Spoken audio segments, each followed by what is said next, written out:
بسم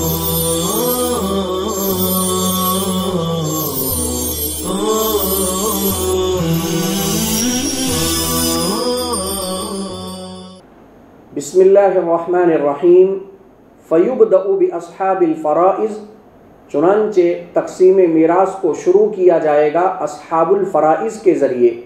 وهم الذین لهم سہام مقدرۃ فی کتاب اللہ تعالی، اصحاب الفرائض وہ وارثین ہیں جن کے حصے کتاب اللہ میں متعین ہیں۔ عزیز طلبہ، یہاں سے مصنف علیہ الرحمہ وارثین کی اصناف عشرہ کو بیان فرما رہے ہیں۔ تجہیز و تکفین، ادائے دیون، تنفیذ وصایا کے بعد وارثین کے مابین جو تقسیم ترکہ ہوگا، ان میں 10 وارثین بالترتیب ہیں جن کو مصنف علیہ الرحمہ اس عبارت سے شروع کر رہے ہیں۔ نمبر 1 پر ہیں اصحاب الفرائض۔ اصحاب الفرائض سے متعلق سب سے پہلے نمبر پر اصحاب الفرائض کی تعریف و مصداق۔ بحث ثانی، اصحاب الفرائض کے مقدم ہونے کی دلیل نقلی و عقلی۔ بحث ثالث، ایک اہم فائدہ۔ چنانچہ اصحاب الفرائض کی تعریف خود مصنف علیہ الرحمہ نے فرمائی ہے، ہم الذین لہم سہام مقدرۃ فی کتاب اللہ تعالی۔ اصحاب الفرائض وہ وارثین کہلاتے ہیں جن کے حصے کتاب اللہ میں متعین ہیں۔ یاد رکھیں فروض کل 6 ہیں، نصف، ربع، ثمن جن کو نوع اول یعنی پہلی لائن کا کہا جاتا ہے، ثلثان، ثلث، سدس جن کو نوع ثانی یعنی دوسری لائن کا کہا جاتا ہے۔ یہ فروض 6 اصحاب الفرائض کے ہیں۔ اصحاب الفرائض کل 12 ہیں، مردوں میں سے 4 ہیں اور عورتوں میں سے 8 ہیں۔ مردوں میں سے جو 4 ہیں، باپ ہے، دادا ہے، اخیافی بھائی ہے، شوہر ہے، اور عورتوں میں سے جو 8 ہیں، بیوی ہے، بیٹی ہے، پوتی، عینی بہن، علاتی بہن، اخیافی بہن، ماں اور جدہ صحیحہ۔ ان کو یاد کرنے کا آسان طریقہ یہ ہے کہ ہم انہیں جوڑیاں لگا لیتے ہیں۔ نمبر 1 زوجین، میاں بیوی۔ نمبر 2 جدین، دادا اور جدہ صحیحہ۔ نمبر 3 ابوین، ماں باپ۔ نمبر 4 بنتین، بیٹی پوتی۔ نمبر 5 اخوین، اخیافی بھائی بہن۔ نمبر 6 اختین، عینی اور علاتی بہنیں۔ تو اس طریقے سے آپ کو 6 جوڑیاں یاد رکھنی ہیں۔ اگر ان 6 جوڑیوں کو آپ ذہن میں رکھتے ہیں تو اصحاب الفرائض کے جو افراد ہیں اسے آپ آسانی سے یاد بھی رکھ سکتے ہیں اور وقت پر سامنے والے کو بتلا بھی سکتے ہیں۔ یہ اصحاب الفرائض کی تعریف اور اس کے مصداق جو وارثین ہیں وہ آپ کے سامنے ذکر کر دیا گیا۔ اصحاب الفرائض کے مقدم ہونے کی دلیل نقلی و عقلی۔ بخاری شریف کی روایت ہے، حضرت عبداللہ ابن عباس رضی اللہ تعالی عنہ راوی ہیں، ان عبداللہ ابن عباس رضی اللہ تعالی عنہ عن النبی صلی اللہ علیہ وسلم قال الحق الفرائض بأہلها فما ترکت الفرائض فلأولی رجل ذکر۔ جناب نبی پاک صلی اللہ علیہ وسلم نے ارشاد فرمایا، الحق الفرائض، فروض 6 کو لاحق کرو، بأہلها ان کے اہل یعنی اصحاب الفرائض کے ساتھ، فما ترکت الفرائض ان کو دینے کے بعد جو بچے، فلأولی رجل ذکر تو اس کے سب سے زیادہ حقدار مذکر وارثین یعنی عصبات ہیں۔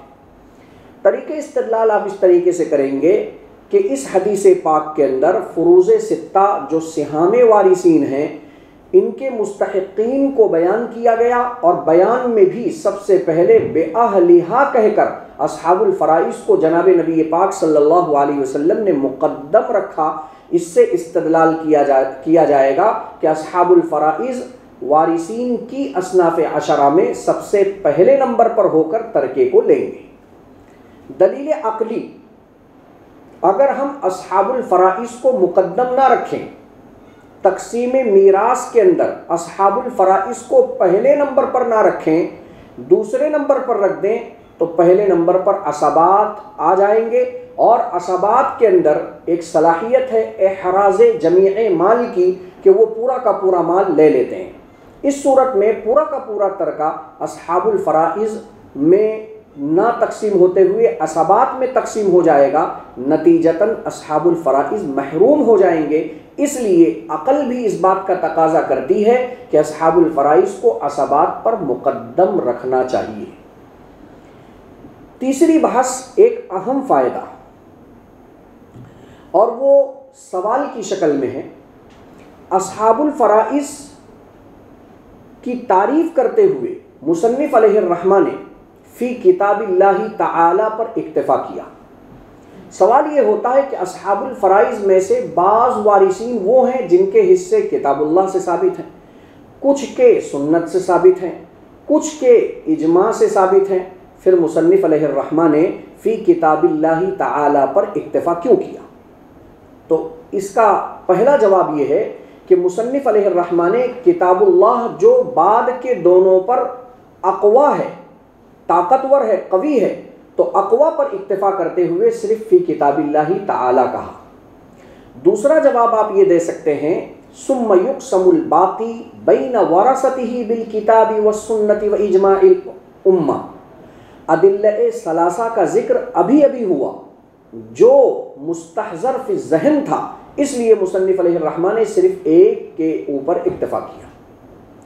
تیسرا جواب آپ یہ دے سکتے ہیں کہ اصحاب الفرائض میں سے اکثر وارثین کے حصے کتاب اللہ سے ثابت ہیں، یعنی 9 وارثین ایسے ہیں جن کے حصے کتاب اللہ سے ثابت ہیں، کچھ ہی ایسے ہیں جن کے حصے سنت اور اجماع سے ثابت ہیں۔ تو اکثریت کا اعتبار کرتے ہوئے مصنف علیہ الرحمہ نے فی کتاب اللہ تعالی کہہ دیا۔ ثم بالعصبات من جہت النسب، نمبر 2 پر تقسیم میراث ہوگی عصبہ نسبی سے۔ سب سے پہلے عصبہ کی تعریف ہم سمجھتے ہیں۔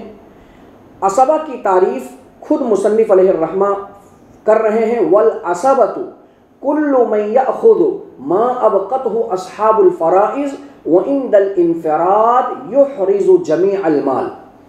عصبہ اس وارث کو کہتے ہیں جو اصحاب الفرائض سے بچے ہوئے مال کو لے لے اور تنے تنہا ہونے کی صورت میں کل مال کو لے لے۔ یہ ہوئی عصبہ کی تعریف۔ یعنی عصوبت کے اندر 2 باتیں پائی جاتی ہے، اگر وہ اصحاب الفرائض کے ساتھ میں آ جائیں تو اصحاب الفرائض کو دینے کے بعد جو مال بچتا ہے وہ بچے ہوئے مال کو لے لیتے ہیں، صرف نظر اس کے کہ وہ کتنا ہے، کم ہے، زیادہ ہے، وہ اس کی طرف نہیں دیکھتے ہیں، جتنا بچا ہے وہ پورا کا پورا مال لے لیتے ہیں۔ نمبر 2، اگر وارثین میں تنے تنہا عصبات آ جائیں تو وہ پورا کا پورا مال لے لیتے ہیں۔ یہاں یہ یاد رکھنا ہے کہ عصبہ کی 2 قسمیں ہیں، ایک ہے عصبہ نسبی اور ایک ہے عصبہ سببی۔ عصبہ نسبی ان عصبات کو کہتے ہیں جن کا میت سے نسب یعنی خونی رشتہ داری ہو، اور عصبہ سببی ان کو کہتے ہیں جن کا میت سے عتاق کا تعلق ہو۔ جیسے آقا نے اپنے غلام کو آزاد کر دیا تو غلام اور آقا کے مابین کوئی خونی رشتہ داری نہیں ہے، صرف عتاق کا تعلق ہے۔ نمبر 3 پر یہاں ذہن میں رکھنا چاہیے، چند سوالات ہیں، ان کے جوابات ہم یہاں لیتے چلتے ہیں۔ مثلا پہلا سوال یہ ہے کہ ثم بالعصبات، مصنف علیہ الرحمہ نے جب عصبہ کو بیان کیا تو اس کو صیغہ جمع سے کیوں بیان کیا؟ ثم بالعصبتی کہہ دیتے صیغہ واحد کے ساتھ۔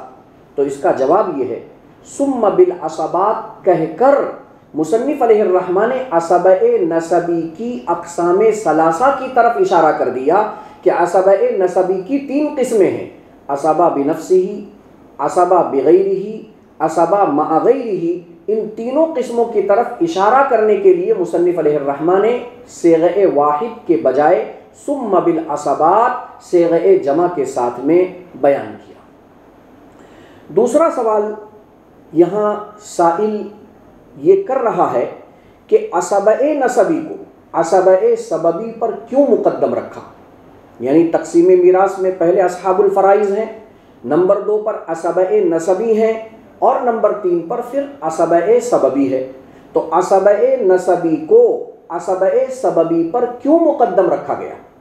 تو اس کا جواب یہ ہے کہ عصبۂ نسبی اقوا ہے اور عصبۂ سببی کمزور ہے، اور اقوا کو اضعف پر تقدم حاصل ہوتا ہے، اس لیے یہاں عصبۂ نسبی کو عصبۂ سببی پر مقدم رکھا گیا۔ تیسرا سوال سائل یہ کر رہا ہے کہ اگر نسب سبب پر قوی ہے تو آپ نے یہاں عصبۂ نسبی کو سببی پر مقدم کر دیا۔ یہی نسب اور سبب کا معنی اصحاب الفرائض میں بھی موجود ہے کہ اصحاب الفرائض میں ما سوى الزوجین، میاں بیوی کے علاوہ جو 10 وارثین ہیں جن کو آپ نے جوڑوں کی شکل میں یاد کیا، ابوین ماں باپ، جدین دادا اور جدہ صحیحہ، بنتین بیٹی پوتی، اختین عینی بہن اللاتی بہن، اخوین اخیافی بھائی بہن، یہ 10 وارثین جو اصحاب الفرائض میں ہیں زوجین کے علاوہ، یہ نسبی ہیں کیونکہ ان کا میت سے نسب کا تعلق ہے۔ زوجین ایسے وارثین ہیں جن کا مرنے والے سے نسب کا تعلق نہیں ہے بلکہ سبب زوجیت کا تعلق ہے۔ تو نسب اور سبب کا معنی جیسے عصبات میں موجود ہے تو آپ نے نسب کو سبب پر مقدم رکھا، یہی نسب اور سبب والا معنی اصحاب الفرائض کہ 12 افراد میں بھی موجود ہے کہ 10 وارثین ایسے ہیں جو نسبی اصحاب الفرائض ہیں اور 2 وارثین ایسے ہیں جو سببی اصحاب الفرائض ہیں، تو وہاں پر بھی تقسیم میراث میں اصحاب الفرائض نسبی کو مقدم رکھنا چاہیے اور اصحاب الفرائض سببی کو مؤخر رکھنا چاہیے۔ لیکن ہم نے وہاں یہ دیکھا کہ جب آپ نے اصحاب الفرائض کو مقدم رکھا اور ان میں میراث کو تقسیم کرنا چاہا تو وہاں آپ نے نسب اور سبب میں کوئی فرق نہیں کیا۔ تو اس کا جواب یہ ہے اصحاب الفرائض خواہ نسبی ہوں خواہ سببی ہوں، کتاب اللہ نے یکساں طور پر سب کے حصص کو بیان کیا اور بیان کر کے ان کے مابین نسب اور سبب کے فرق کو ختم کر دیا، اس لیے وہاں ہم نے نسب کو سبب پر مقدم نہیں رکھا، برخلاف عصبات کے کہ عصبات کے حصوں کو کتاب اللہ نے بیان ہی نہیں کیا، اور جب بیان ہی نہیں کیا تو یہاں نسب اور سبب کا فرق باقی ہے، اس لیے ہم نے یہاں نسب کو مقدم اور سبب کو مؤخر رکھا۔ چوتھا سوال یہاں یہ ہے کہ اصحاب الفرائض اگر عصبات سے خالی ہو، یعنی مسئلے میں صرف اصحاب الفرائض میں سے کوئی ذی فرض وارث موجود ہو تو وہ بھی پورا کا پورا مال لے لیتا ہے۔ مثلا ایک شخص کا انتقال ہوا، اس نے اپنے پسماندگان میں صرف ماں کو چھوڑا، تو ماں کو آپ پہلے ثلث دیں گے، ثلث کے ہم نام عدد 3 سے مسئلہ بنے گا اور اس میں سے 1 ثلث ماں کو ملے گا، پھر بچا ہوا جو 2 حصہ ہے وہ بھی ماں کو ملے گا۔ تو ماں نے تنے تنہا ہونے کی صورت میں پورا کا پورا مال لے لیا، اور عصبات کی تعریف آپ کر رہے ہیں وَعِنْدَ الْإِنْفِرَادِ يُحْرِزُ جَمِيعَ الْمَالِ کہ عصبہ بھی اگر مسئلے میں تنے تنہا موجود ہو تو وہ پورا کا پورا مال لے لیتا ہے۔ تو پورا مال لے لینے میں عصبات کی کیا خاصیت رہی، اس کی کیا خصوصیت رہی؟ وہ خصوصیت تو اصحاب الفرائض میں بھی موجود ہے کہ یہ بھی جب تنے تنہا ہے تو پورا کا پورا مال لے لیتے ہیں۔ معلوم یہ ہوا کہ آپ نے جو عصبہ کی تعریف کی وہ جامع اور مانع نہیں ہے، کیونکہ عصبہ کی تعریف میں احراز جمیع مال کا معنی ہم اصحاب الفرائض میں بھی پا رہے ہیں۔ تو اس کا جواب یہ ہے کہ عصبہ جب تنے تنہا ہوتا ہے تو وہ پورا کا پورا مال بجہت واحدہ یعنی صرف اور صرف عصوبت کے پلیٹ فارم سے لیتا ہے، برخلاف اصحاب الفرائض میں سے اگر کوئی ایک ذی فرض وارث آ جائے تو یقیناً وہ پورا کا پورا مال لیتا ہے، لیکن وہ بجہت واحدہ نہیں لیتا ہے، بجہتین لیتا ہے، یعنی پہلے فرضیت کے پلیٹ فارم سے لے گا، پھر بچا ہوا مال جو اس پر لوٹایا جائے گا وہ ردیت کے پلیٹ فارم سے لے گا۔ معلوم یہ ہوا وَعِنْدَ الْإِنْفِرَادِ يُحْرِزُ جَمِيعَ الْمَال میں جو یہ بات بیان کی جا رہی ہے کہ عصبہ کے اندر احراز جمیع مال کی صلاحیت ہے، یہ بجہت واحدہ ہے، اور اصحاب الفرائض میں سے اگر کوئی ذی فرض تنے تنہا آ جائے تو اس کے اندر جو احراز جمیع مال کی صلاحیت ہے وہ بجہتین ہے، مراد ہماری بجہت واحدہ کی ہے، معترض کا اشکال بجہتین کو لے کر ہے، لہٰذا اس اشکال کی کوئی حقیقت نہیں۔ یہاں ایک سوال اور ہو سکتا ہے کہ عصبات عند الانفراد بجہت واحدہ مال لے لیتے ہیں، بات آپ نے سمجھا دی، لیکن کوئی شخص یہ سوال کر سکتا ہے کہ جب بہنیں بیٹیوں کے ساتھ عصبہ مال غیر بنتی ہیں تو عصبہ مال غیر بننے کی وجہ سے وہ بجہت واحدہ یعنی مل کر بچا ہوا مال کیوں نہیں لیتی؟ اس لیے کہ ہم وہاں دیکھتے ہیں کہ بیٹی اپنا فرضیت والا حصہ لے کر الگ ہو جاتی ہے، اور یہ بہن جو عینی ہو یا علی ہو یہ عصبہ مع الغیر بن کر ماں باقی مال لیتی ہے، تو دونوں مل کر نہیں لیتی ہیں۔ تو اس کا جواب یہ ہے کہ یہاں جو والعصبۃ کل من یأخذ ما ابقته اصحاب الفرائض سے جس عصبہ کی تعریف ہو رہی ہے وہ عصبہ بنفسہ کی تعریف ہو رہی ہے، اور عصبہ بنفسہ یہ مذکر ہوتے ہیں، رشتہ بنوت بیٹا پوتا پر پوتا و ان سفلوا، رشتہ ابوت باپ دادا پر دادا و ان علو، رشتہ اخوت عینی بھائی اللاتی بھائی، عینی بھائی کا لڑکا اللاتی بھائی کا لڑکا و ان نزلوا، رشتہ عمومت عینی چچا اللاتی چچا، عینی چچا کا لڑکا اللاتی چچا کا لڑکا و ان بعودو۔ تو یہ سب کے سب مرد ہیں اور انہی کی تعریف یہاں ہو رہی ہے، اور آپ اشکال عینی اور اللاتی بہنوں کو لے کر کر رہے ہیں، وہ عصبہ بنفسہ ہی نہیں ہے بلکہ وہ عصبہ مع غیرہ ہیں۔ آخری سوال معترض یہ کر سکتا ہے کہ عصبہ کی تعریف آپ نے یہ کیا کہ والعصبۃ کل من یأخذ ما ابقته اصحاب الفرائض، عصبہ وہ وارثین کہلاتے ہیں جو اصحاب الفرائض سے بچا ہوا مال لے لیتے ہیں۔ معلوم یہ ہوا کہ عصبہ کی ایک خصوصیت یہ ہے کہ وہ اصحاب الفرائض کے ساتھ جب آتے ہیں تو اصحاب الفرائض کو دینے کے بعد جو مال بچتا ہے اسے وہ لے لیتے ہیں۔ ہم یہاں کچھ ایسے وارثین کو دیکھ رہے ہیں جو ذوی الارحام میں سے ہیں، اور ذوی الارحام میں سے ہیں اور عصبات میں سے نہیں ہیں، لیکن پھر بھی وہ اصحاب الفرائض کے ساتھ میں آ رہے ہیں اور بچا ہوا مال لے رہے ہیں۔ مثلا مرنے والی عورت نے شوہر کو چھوڑا، اور شوہر کے ساتھ میں ذوی الارحام میں سے پھوپھی کو اور اسی طریقے سے اور اسی طرح نواسی اور بھتیجی وغیرہ کو چھوڑ دیا، تو یہ جو ذوی الارحام ہیں یہ زوجین میں سے جو بھی موجود ہوگا اس کا حصہ دینے کے بعد جو بچے گا وہ بچا ہوا حصہ لے لیتے ہیں۔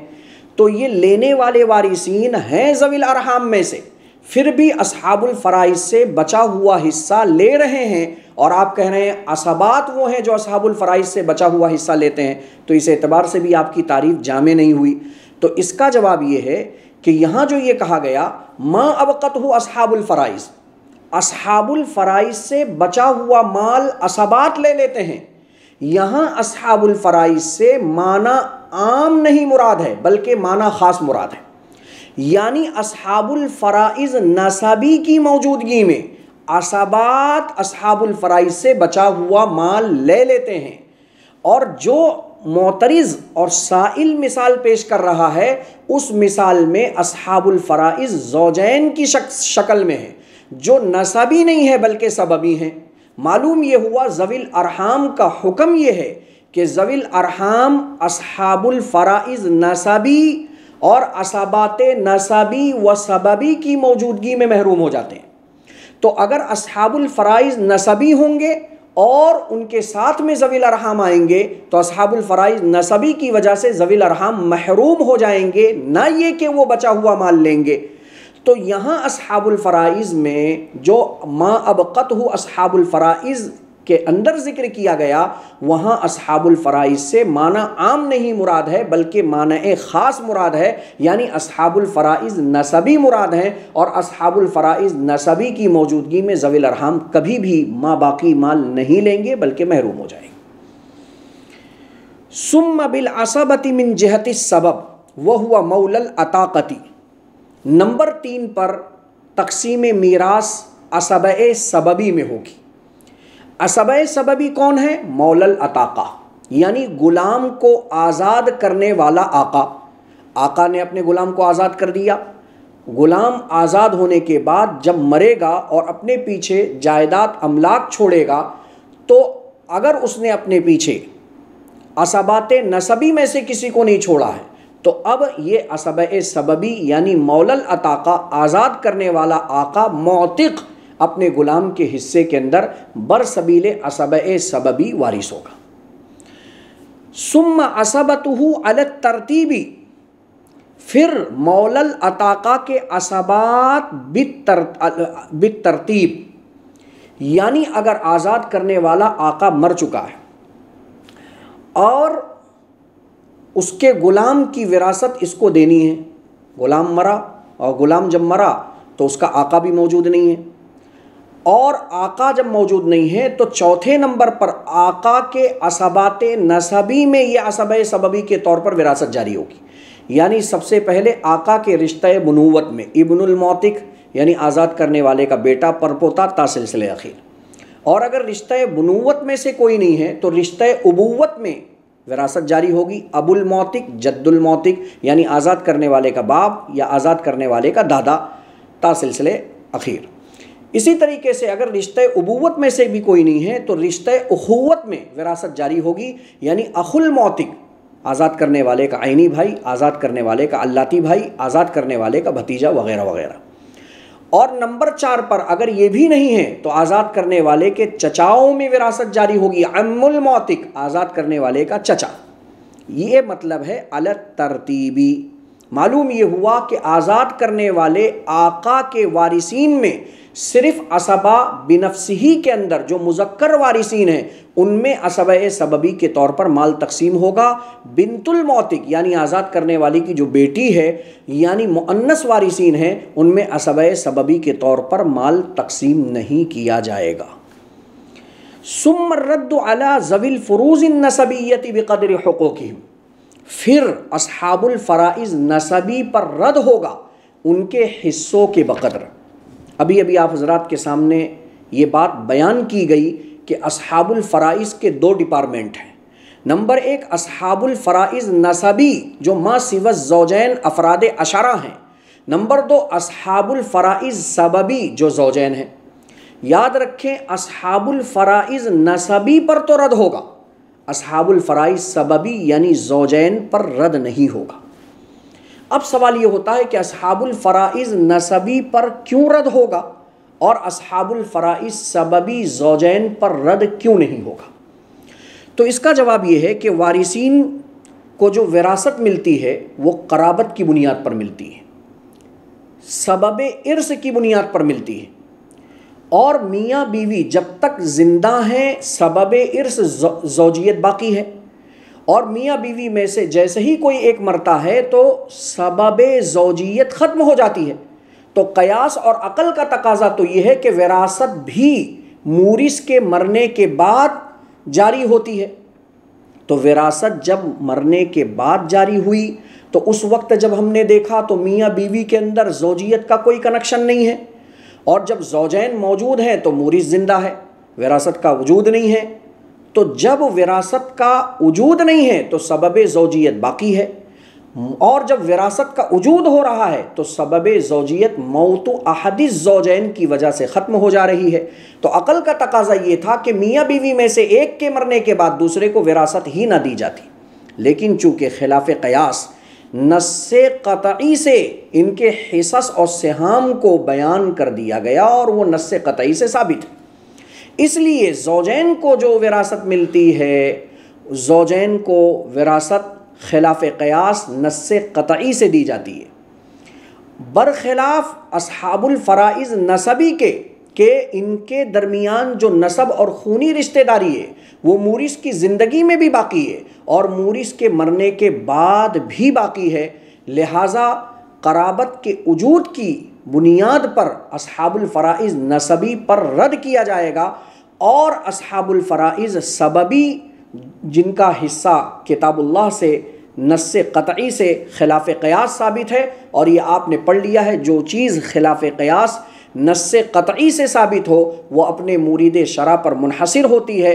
اس کا تادیہ وہاں سے کہیں اور نہیں کر سکتے ہیں۔ تو اصحاب الفرائض سببی کے لیے جو حصے ثابت ہیں اسی پر اس کا انحصار کیا جائے گا، اس پر تادیہ کرتے ہوئے اصحاب الفرائض نسبی کی طرح ان پر رد نہیں کیا جائے گا۔ رد بقدر حق کی تفصیل کیا ہے؟ مصنف علیہ الرحمہ نے یہ جو کہا ہے بقدر حقوقہم، ان کے حصوں کے بقدر ان پر رد ہوگا، مطلب یہ ہے کہ اصحاب الفرائض نسبی کو سب سے پہلے فرضیت کی بنیاد پر وراثت دی جائے گی۔ مثلا ایک شخص کا انتقال ہوا، اس نے بیٹی چھوڑا اور پوتی چھوڑا، تو بیٹی کو تن تنہا ہونے کی وجہ سے آپ نصف دیں گے، پوتی کو تکملۃ للثلثین آپ سدس دیں گے۔ پہلے لائن کا نصف دوسرے لائن کے بعض یعنی سدس کے ساتھ جمع ہوا، مسئلہ 6 سے بنے گا۔ 6 کا نصف 3 یہ آپ بیٹی کو دے دیں گے، 6 کا سدس چھٹا حصہ آپ پوتی کو دے دیں گے، 3 اور 1 مل کر 4 ہوئے، بچ گئے 2۔ اب یہ 2 بیٹی اور پوتی پر رد تو کریں گے لیکن بقدر حقوقہم، بقدر حقوقہم ان کے حصوں کے بقدر رد ہوگا۔ اس کا مطلب یہ ہے کہ اس 2 حصے کے ہم 4 حصے کریں گے، اور 4 حصوں میں سے چونکہ اصل مسئلہ سے بیٹی کو 3 ملا تھا، لہٰذا اس 2 کے جو ہم نے 4 حصے کیے ہیں ان میں سے 3 حصہ بیٹی کو ملے گا، اور پوتی کو چونکہ 6 میں سے 1 ہی ملا ہے، لہٰذا اس 4 حصے میں سے 1 حصہ ہم پوتی کو دیں گے۔ یہ بقدر حقوقہم کا مطلب اور مفہوم ہے جو آپ کے سامنے بیان کر دیا گیا۔ یہاں ایک چیز ذہن میں رکھنی چاہیے کہ متاخرین احناف زوجین پر رد کی ایک صورت کو بیان کرتے ہیں، اور وہ صورت یہ ہے کہ موجودہ دور میں بیت المال کا کوئی وجود نہیں ہے، لہٰذا 10ویں نمبر پر جا کر، صنف عاشر پر جا کر، 10ویں نمبر پر جا کر اگر بیت المال کی جگہ پر زوجین میں سے کوئی موجود ہے اور ان سے اوپر کے جو اصناف ہیں ان میں سے کوئی موجود نہیں ہے تو زوجین پر رد کیا جائے گا۔ اسی کو علامہ شامی رحمۃ اللہ علیہ نے ذکر کیا، وَيُفْتَى بِالرَّدِّ عَلَى الزَّوْجَيْنِ الْيَوْمِ فِي زَمَانِنَا لِفَسَادِ بَيْتِ المال، بیت المال کے فساد کی وجہ سے موجودہ دور میں زوجین پر رد کیا جائے گا۔ یہ آپ حضرات کے سامنے الحمدللہ آج کی اس مجلس میں 5 اصناف پر گفتگو مکمل ہوئی۔ دیگر جو 5 اصناف ہیں ان پر انشاءاللہ آئندہ مجلس میں بحث کی جائے گی۔ السلام علیکم ورحمۃ اللہ وبرکاتہ۔